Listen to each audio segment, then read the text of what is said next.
अस्सलाम वालेकुम फ्रेंड्स। तो जैसा कि आप जानते हैं कि इज़राइल की मंशा यही है कि ईरान में आयतुल्लाह ख़ामनेई की हुकूमत को ख़त्म कर दिया जाए, उनकी सत्ता पलट कर दी जाए और इज़राइल चाहता है कि वो अपनी पसंद का बंदा वहाँ बिठा दे ताकि वो उसके हुक्म से ईरान की सत्ता को चलाए। और इसी वजह से इज़राइल ने फ़िलहाल में ईरान के तमाम टीवी चैनल्स को हैक कर लिया था।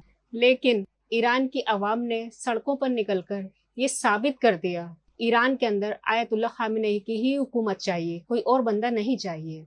और वहाँ की आवाम ने बाहर निकलकर इज़राइल के खिलाफ, अमेरिका के खिलाफ काफ़ी नारे भी लगाए। आइए इसी बारे में पूरी रिपोर्ट देखते हैं अभिसार शर्मा जी से। तेहरान की सड़कों पर डेथ टू अमेरिका और डेथ टू इजराइल के ये जो नारे लग रहे हैं, इसके मायनों को आपको समझना पड़ेगा दोस्तों। सबसे पहली बात, ये तस्वीरें आपके सामने सीएनएन लेकर आ रहा है, एक अमेरिकी न्यूज चैनल। और उनकी बहादुरी की दाद देनी पड़ेगी दोस्तों, क्योंकि आप जानते हैं इस वक्त ईरान के अंदर अमेरिका को लेकर जबरदस्त नाराजगी है। बावजूद उसके सीएनएन का एक क्रू जो है वो तेहरान की सड़कों पर पहुंचता है। उन सड़कों पर जहां औरतें, बच्चे, बुजुर्ग सड़क पर उतरे हैं और अमेरिका को मौत दो, इस्राइल को मौत दो के नारे लगा रहे हैं। और बात वहां नहीं रुक रही, वहां पर अमेरिका और इस्राइल के झंडों को जलाया भी जा रहा है। यह एक किस्म का शक्ति प्रदर्शन है दोस्तों। शक्ति प्रदर्शन सुप्रीम लीडर, ईरान के सुप्रीम लीडर खामेनी के पक्ष में, शक्ति प्रदर्शन ईरानी मिसाइलों के पक्ष में। जी हां, 28,000 ईरानी मिसाइल। और यह आंकड़ा मेरा नहीं है दोस्तों, यह आंकड़ा है इस्राएली प्रधानमंत्री बेंजामिन नेतन्याहू का, जिनका कहना है कि इस्राइल जो है वो मुकाबला कर रहा है ईरान के 28,000 मिसाइलों का। दूसरी तरफ डोनाल्ड ट्रंप सामने आते हैं और सामने आते ही अपने ही इंटेलिजेंस डायरेक्टर तुलसी गबार्ड के दावों को गलत साबित करते हैं। यानी तुलसी गबार्ड का दावा उनके मुताबिक कबाड़ है। सही सुना आपने। सबसे बड़ी बात, क्या डोनाल्ड ट्रंप के एक फोन कॉल से यह युद्ध रुक सकता है? यह बात किसी और ने नहीं, ईरान के राष्ट्रपति के सलाहकार ने कही है। इन सब की चर्चा हम करेंगे दोस्तों, मगर सबसे पहले मैं रुख करना चाहूंगा तेहरान की सड़कों पर। और बधाई है सीएनएन के रिपोर्टर जो सड़क पर उतरते हैं और वहां से वो दुनिया के लिए यह रिपोर्ट पेश कर रहे हैं। मैं सीएनएन की यह रिपोर्ट आपके सामने रखना चाहता हूं, जिससे आपको अंदाजा हो जाएगा कि सड़कों पर अमेरिका और इस्राइल के खिलाफ किस कदर नाराजगी है। और क्यों ना हो दोस्तों, कम से कम 250 लोग इस्राइल अपने हवाई हमलों में मार चुका है। देखिए वहां पर किस तरह के नारे लगाए जा रहे हैं सीएनएन की इस रिपोर्ट में। Massive crowds have turned out here in central Tehran to protest against Israel's strikes against Iran, but also against the policies of the Trump administration as well. Many of them were chanting death to America, were chanting death to Israel. We saw them burn American flags and burn Israeli flags. You punch the United States and Israel in the mouth, he says. Trump, you are threatening my leader, this woman says. Don't you know my nation believes death is sweeter than honey? What do you have, Israel? He says. You have nothing. You are occupiers, unreligious. You're killing people, killing women. You kill everyone. You're terrorists.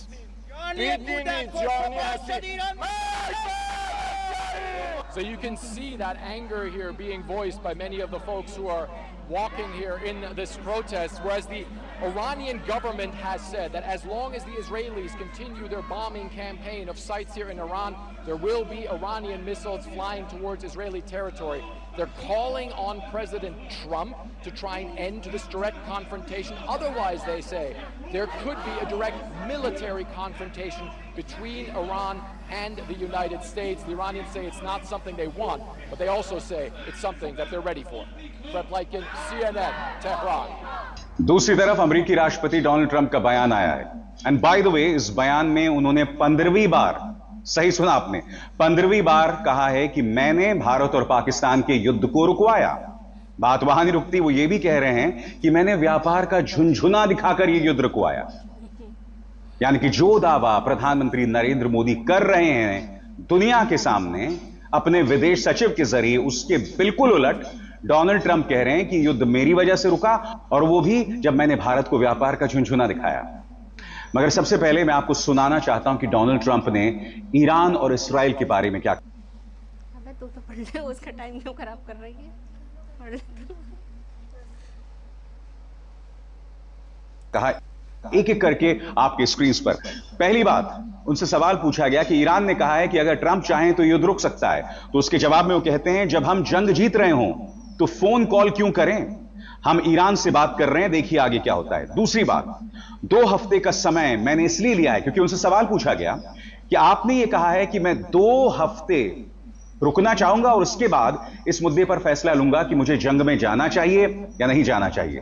तो इसके जवाब में वो कहते हैं कि 2 हफ्ते का समय यह देखने के लिए लिया कि ताकि लोग होश में आएंगे या नहीं आएंगे, यानी कि यहां पर इशारा न सिर्फ ईरान की तरफ है बल्कि इसराइल की तरफ भी। तीसरा, ईरान यूरोप से बात नहीं करना चाहता और यहां पर आप देखिएगा किस तरह से वो यूरोपीय देशों की धज्जियां उड़ा रहे हैं। वो कहते हैं ईरान यूरोप से बात नहीं करना चाहता, यूरोप से बात करने का कोई फायदा नहीं है, ईरान सिर्फ अमेरिका से बात करना चाहता है। चौथी बात, ईरान कुछ महीनों में न्यूक्लियर बॉम्ब बना सकता है और मैं वो होने नहीं दूंगा। और पांचवी बात, मेरी इंटेलिजेंस एजेंसी गलत है। तुलसी गबार्ड जो कि उनकी नेशनल इंटेलिजेंस की प्रमुख हैं, उन्हें कुछ नहीं पता। दोस्तों, इसे कहते हैं बनाना रिपब्लिक। हिंदी में इसका बहुत सरल अनुवाद है केला गणराज्य, मगर वो उसका अनुवाद नहीं। बनाना रिपब्लिक वो देश होता है दोस्तों जहां पर एक किस्म की अराजकता है, ठीक है। और अमेरिका में यही हो रहा है कि वहां का अपना राष्ट्रपति अपनी इंटेलिजेंस एजेंसी को गलत बता रहा है। सुनिए डोनाल्ड ट्रंप की एक एक बातें। मैं वैसे तो बतला चुका हूं उन्होंने क्या क्या कहा, मगर अंग्रेजी में वो क्या कह रहे हैं और उसका अनुवाद लगातार नीचे आते रहेगा। सुना जाए। Nobody really knows what that one is all about. We're going to find out pretty soon, I guess. Mr. President, the Iranian foreign minister this afternoon said if the U.S. is serious about negotiations, that you would call up Israel and request that they stop their airstrikes. Will you make that request? Well, I think it's very hard to make that request right now. If somebody's winning, it's a little bit harder to do than if somebody's losing. But we're ready, willing, and able, and we've been speaking to Iran, and we'll see what happens. Mr. President, what was the thought process behind 2-week timetable? Just time to see whether or not people come to their senses. Mr. President, did the Europeans help at all in talking with the Iranians? No, they didn't help. No. 20, Iran doesn't want to speak to Europe. They want to speak to us. Europe is not going to be able to help in this one. 20 years ago, you were skeptical of a Republican administration that attacked a Middle East country on the idea of questionable intelligence of weapons of mass destruction. How is this moment different with Iran? Well, there were no weapons of mass destruction. I never thought there were. And that was somewhat pre-nuclear. You know, there was a nuclear age, but nothing like it is today.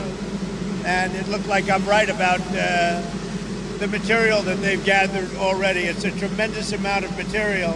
And I think within a matter of weeks, or certainly within a matter of months, they're going to be able to have a nuclear weapon. We can't let that happen.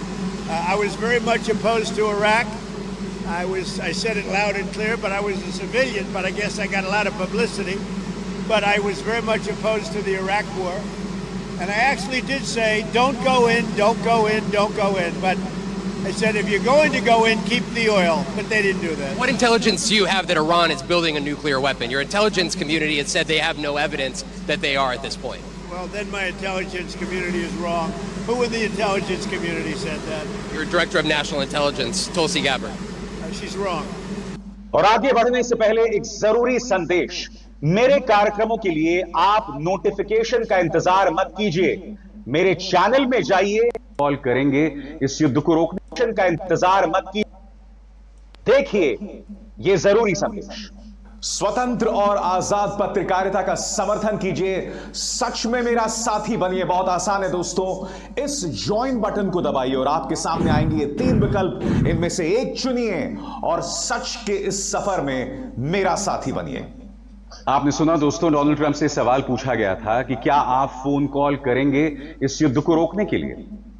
तो इसके जवाब में Trump ने कहा था कि भाई अगर हम युद्ध जीत रहे हैं तो फोन कॉल की क्या जरूरत है। यह बात किसने कही?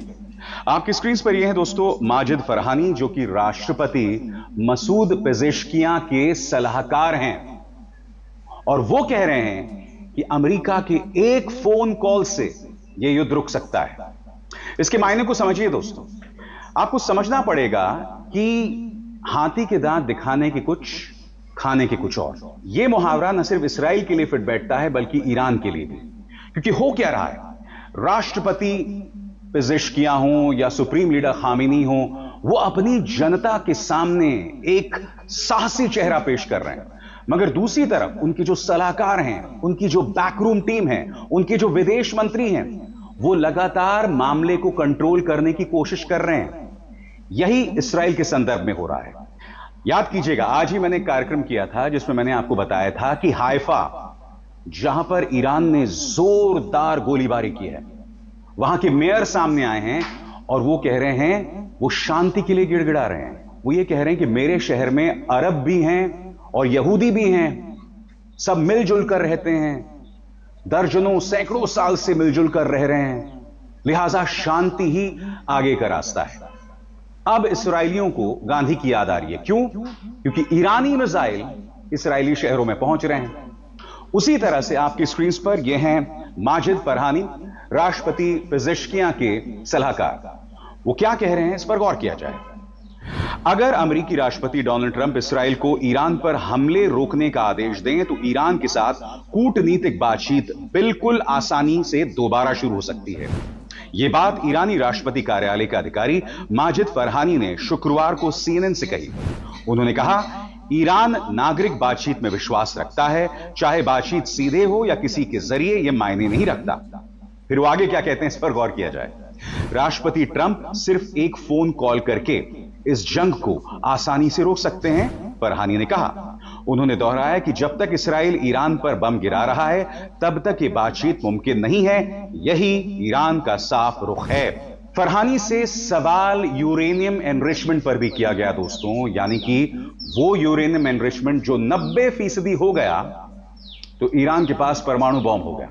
इस बारे में फरहानी क्या कहते हैं, इस पर गौर किया जाए। फरहानी ने यह भी कहा कि ईरान यूरेनियम संवर्धन रोकने के लिए तैयार नहीं है, जिसे तेहरान शांतिपूर्ण मकसद के लिए बता रहा है, लेकिन कुछ हद तक रियायतें दी जा सकती हैं। अब यह जो बयान है फरहानी का, यह दो धारी तलवार है। पहले वो कहते हैं कि हम एनरिचमेंट रोकने को तैयार नहीं है। अमेरिका क्या कह रहा है? अमेरिका कह रहा है कि आपको यह पूरी प्रक्रिया रोकनी पड़ेगी, तभी युद्ध विराम हो सकता है। मगर साथ ही वो ये भी कह रहे हैं कि कुछ रियायतें दी जा सकती हैं। अब इस रियायतें के क्या मायने हैं? क्या इन रियायतों को देने के पीछे का मकसद यह है कि आम ईरानी की जान बचाई जा सके? जैसे मैं आपको बतला चुका हूं, 200 से ज्यादा आम ईरानी मारे जा चुके हैं इस्राएली बमबारी में, जिसमें औरतें, बच्चे शामिल हैं। तो स्वाभाविक सी बात है दोस्तों, ईरान इसे रोकना चाहता है। इसीलिए वो ये भी कह रहा है कि रियायतें देने को तैयार है, मगर यूरेनियम एनरिचमेंट बंद नहीं होगा, क्योंकि हमारा जो न्यूक्लियर प्रोग्राम है वो शांतिपूर्ण मकसद के लिए है। मगर हकीकत यह भी है दोस्तों कि ईरान का जो न्यूक्लियर बॉम्ब है उसका वजूद सिर्फ इस्राइल है। यह न्यूक्लियर बॉम्ब बन ही इसीलिए रहा है कि किसी ना किसी वक्त इसका इस्तेमाल इस्राइल पर हो सके, यानी कि उसका एक मकसद यह है। मसलन पाकिस्तान के न्यूक्लियर बॉम्ब की बात करें तो उसका मकसद भारत है। भारत के न्यूक्लियर बॉम्ब की बात करें तो उसका मकसद दो देश हैं जो उस पर लगातार हमले करते रहते हैं, यानी कि चीन और पाकिस्तान। हर देश के स्ट्रैटेजिक प्रोग्राम का, सामरिक प्रोग्राम का एक लक्ष्य होता है, और ईरान के परमाणु बॉम्ब का लक्ष्य इस्राइल है। मगर दूसरी तरफ ईरान बातचीत को भी मौका दे रहा है। उनके विदेश मंत्री अरागची लगातार कोशिश कर रहे हैं, और इस बारे में इंटरनेशनल एजेंसीज क्या कह रही हैं, इस पर गौर किया जाए। ईरान पर हमला करने से पहले ट्रंप द्वारा 2 हफ्तों की बातचीत की खिड़की खोलने का फैसला शांति समझौते की एक हल्की, भले ही मुश्किल उम्मीद जरूर देता है। इस वक्त जेनेवा में ईरान, ब्रिटेन, फ्रांस और जर्मनी के विदेश मंत्रियों के साथ बातचीत कर रहे हैं, जिसमें यूरोपीय संघ के विदेश नीति प्रमुख भी शामिल हैं। संघर्ष शुरू होने के बाद यह पहली बार है जब ऐसे नेता आमने सामने मिल रहे हैं। कई दिनों तक ट्रंप प्रशासन की तरफ से लगातार आक्रामक बयानबाजी के बाद अब यह संभावना बनी है कि शायद सैन्य कार्रवाई से बचा जा सके। असल में खुद ट्रंप की टीम के अंदर भी इस बात को लेकर भारी मतभेद हैं कि ईरान पर सीधा हमला किया जाए या नहीं। और दूसरी तरफ यह चिंता इस्राइल के स्तर पर भी है। आपके स्क्रीन पर बेंजामिन नेतन्याहू वो कह रहे हैं कि ईरान के पास अब भी 28,000 मिसाइलें हैं, 28,000 बैलिस्टिक मिसाइलें हैं, जिसमें बड़ी तादाद में फतह 1 जैसे हाइपरसोनिक मिसाइल्स हैं। इसका मतलब समझते हैं दोस्तों, क्योंकि आज सुबह ही मैंने आपको बताया था कि वॉल स्ट्रीट जर्नल की इस रिपोर्ट के मुताबिक, एक अमेरिकी अखबार की इस रिपोर्ट के मुताबिक, जितने इंटरसेप्टर्स इजराइल और अमेरिका के पास हैं, इंटरसेप्टर्स यानी कि जब मिसाइल आती है तो उसे रोकने का जरिया, उन इंटरसेप्टर्स से कहीं ज्यादा ईरान के मिसाइलों की तादाद है। यह चिंता अमेरिका को भी है और बेंजामिन नेतन्याहू को भी, और इस बारे में वो क्या कहते हैं इस पर गौर किया जाए। प्रधानमंत्री बेंजामिन नेतन्याहू ने हाल ही में कहा था कि ईरान के पास लगभग 28,000 मिसाइलें हैं। उन्होंने यह भी कहा कि ईरान की बढ़ती मिसाइल ताकत को देखते हुए उसके परमाणु कार्यक्रम को खत्म करना जरूरी है। नेतन्याहू ने जोर देकर कहा, हमारा लक्ष्य ईरान के परमाणु कार्यक्रम को नष्ट करना है और हमारे पास ऐसा करने की क्षमता है। इसके अलावा नेतन्याहू ने कहा कि इस्राइल ने ईरान के मिसाइल लॉन्चर्स का आधे से ज्यादा हिस्सा तबाह कर दिया है, जिससे ईरान की मिसाइलों की संख्या से ज्यादा उसके लॉन्चर्स को नष्ट करना मायने रखता है। यानी कि लॉन्चर्स को तबाह कर दो ताकि मिसाइल्स उड़ान ही ना भर सके, क्योंकि इस्राइल जानता है कि उसके पास इंटरसेप्टर्स की तादाद उतनी ज्यादा नहीं है, और जिस दिन उसके इंटरसेप्टर्स खत्म हो गए तो उसके लिए मुश्किल शुरू हो जाएगी दोस्तों। उससे भी बड़ी बात, इस युद्ध में शामिल होने को लेकर अमेरिका ने अभी 2 हफ्ते का वक्त लिया है, यानी कि 14 दिन, और इन 14 दिनों में इनफैक्ट हो सकता है 10 दिनों के अंदर इजराइल का आयरन डोम पूरी तरह से धराशायी हो जाए, उसकी मिसाइलें खत्म हो जाए, उसके इंटरसेप्टर्स खत्म हो जाएं, और ईरान जहां चाहे इस्राइल पर निशाना साध सकता है। अभिसार शर्मा को दीजिए इजाजत, नमस्कार। तो जैसा कि आपने देखा कि इजराइल और ईरान के अंदर क्या क्या चल रहा है, ये जंग किस रुख बैठेगी, क्या होने वाला है, ये तो सिर्फ वक्त ही बताएगा। तो हमारे चैनल को सब्सक्राइब करें, वीडियो को लाइक एंड शेयर ज़रूर से करें। अल्लाह हाफिज़।